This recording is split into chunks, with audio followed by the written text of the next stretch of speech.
এই দোয়া যদি তুমি পড়ো, পাহাড় পরিমাণে যদি ঋণের বোঝা হয়, আল্লাহ এটা পরিশোধের ব্যবস্থা করে দিবে।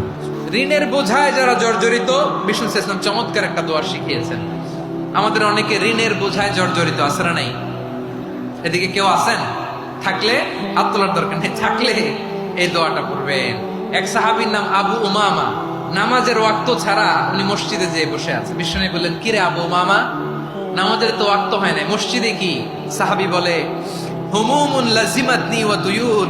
নবী গো, ঋণের বোঝায় এমন টেনশনে আছি, ঘরে থাকতে পারলাম না, মসজিদে চলে আসছে। বিষ্ণু বলেন, আমি কি তোমার এমন একটা দোয়া শিখাবো যেটা পড়লে আল্লাহ তাআলা তোমার ঋণের বোঝা হালকা করে দিবে?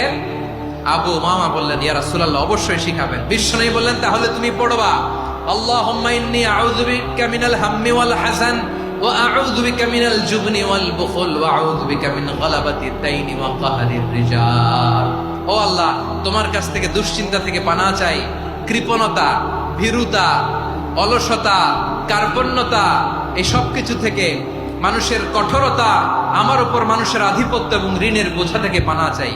এই দোয়াটা যখন বিষ্ণুনবী শিখাই দিলেন, আবু মামা বারবার এই দোয়া করেন, আল্লাহুম্মা ইন্নী আউযু বিকা মিনাল হাম্মি ওয়াল হাযান ওয়া আউযু বিকা মিনাল আজজি ওয়াল কাসাল ওয়া আউযু বিকা মিনাল জুবনি ওয়াল বুখল ওয়া আউযু বিকা মিন গালাবাতিদ দাইনি ওয়া কাহরির রিজাল। আবু মামা বলে, এই দোয়া আমি পড়তে লাগলাম। কিছুদিন পরে দেখা গেল বিষ্ণুনবীর শেখানো এই দোয়ার বদৌলতে আল্লাহ তাআলা আমার সব ঋণ পরিশোধের ব্যবস্থা করে দিয়েছেন।